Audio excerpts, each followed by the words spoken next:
Hi, everybody. Welcome to the second segment. Episode 245 is Sold with Updike Pugh. I'm Jeff Updike. I'm Weston Pugh, and today we thought we would talk about aging in place, the long-term use.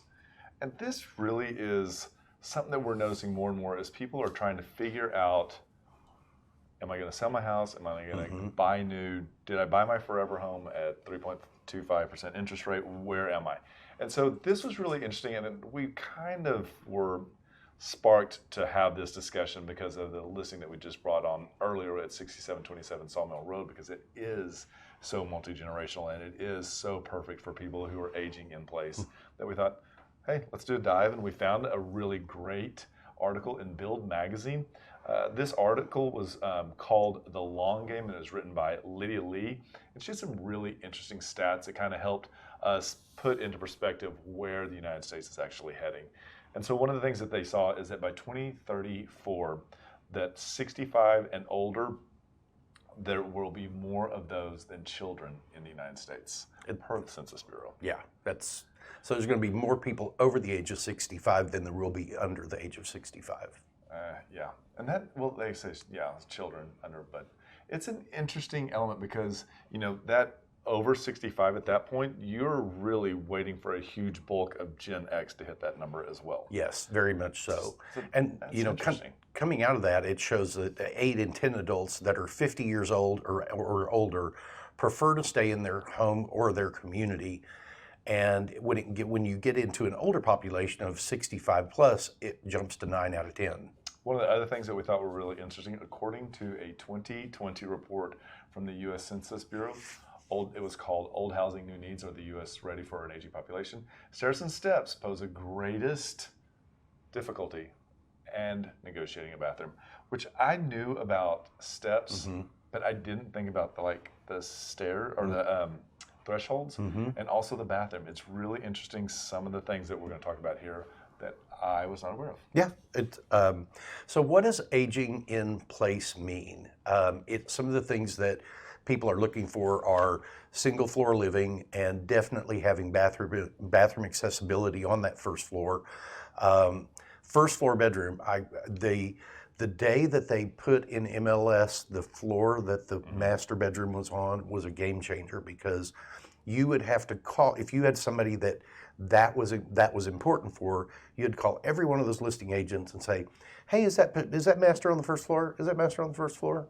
It's like I'm surprised it's not the number one. Well, the other thing too, I don't think these are dead in priority, but the other thing too is having a full bathroom. And I think that it's so important to have that full bedroom and that full bathroom down that are not primary.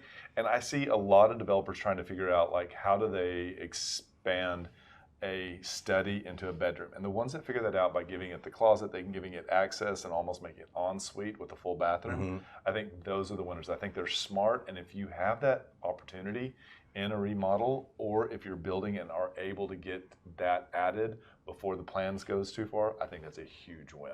And, you know, much of this just kind of relies back on whatever ADA requirements are, and, you know, you're certainly not held to that standard in your home, but it is a really good thing to think about in terms of, like, your minimum clearance in your hallways, your flush thresholds. Just, you know, reduces the chance of people just kicking and falling from that. And so if you do these on your renovation and say that for some reason you don't get to stay there and enjoy it, that's fine. What you have done is you've opened it up to a huge pool of buyers that are going to want this, and that they are willing and financially able to make those purchases, whether if they get into a bidding war or whatnot, they can come forward with the cash or enough money to make up the difference on any shortages when it comes to that appraisal.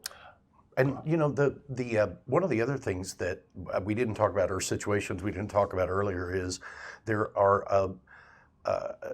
is a trend where children are moving back in with their parents again, and so they're, you know, sometimes taking that home that maybe they grew up in, and their family is moving into it, and the parents are still staying there, and, you know, they're accommodating them by doing a lot of these changes, because I can tell you for myself, I don't get around the same way I did 10 years ago, and having these changes make an incredible difference. Some of the changes that you're kind of referring to or alluding to are design elements that are really important, that adds value.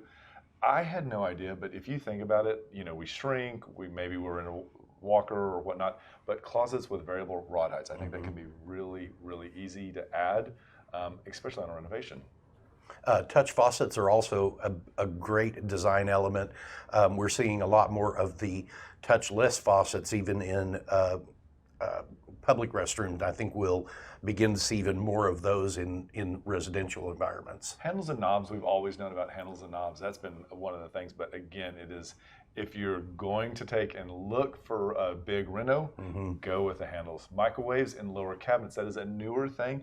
There are a couple of them that can actually be traditional where they swing forward, and other ones actually have the arm that kind of comes out and allows you to set it in the plate and pick it up. So these are really easy, quick things you can do. Built-in shower seats. One of the houses we saw on tour today with an amazing house had a built-in shower seat in it, and I thought, that's so smart to go ahead and plan to do that. Curbless showers, like we were talking about earlier, it's also trying to just avoid people from tripping. And then blocking for grab bars is an incredibly important thing to think about, because the grab bars, that you can't just install grab bars in a shower. That's right. You've got to have something to back them up with. So if you're taking it to the studs, think ahead, think where they might be, and put that behind the wall so that it's there, and then also take a picture so you know exactly where it is. Motorized shades are a great thing to get done. Again, this is things that we can do ahead of schedule. 10 years ahead, they're still going to be working. And last but not least, we like the idea of having ambient light. A lot of the lighting features have changed. We always think about putting them under the cabinets in the kitchen, but what about when they're under the cabinets in the master bathroom or in the secondary bathrooms? When we sold Brian and Jack's, they had that in all three of the bathrooms, and they were also motion. So when you walked in, they clicked on. I thought, that's... Bill and Daryl did that when they renovated their house. Adrian did it in his bathroom when he renovated his, and it makes such a difference, because you're not walking into a completely dark room, but it's not like you're having this room go blah. Exactly. And the other thing too is, like, we're trying to prevent falls. I think that's the biggest thing, because as we read in this article, we didn't put it in here, but falls are the number one reason why people no longer can stay in their house. And this would actually really alleviate those.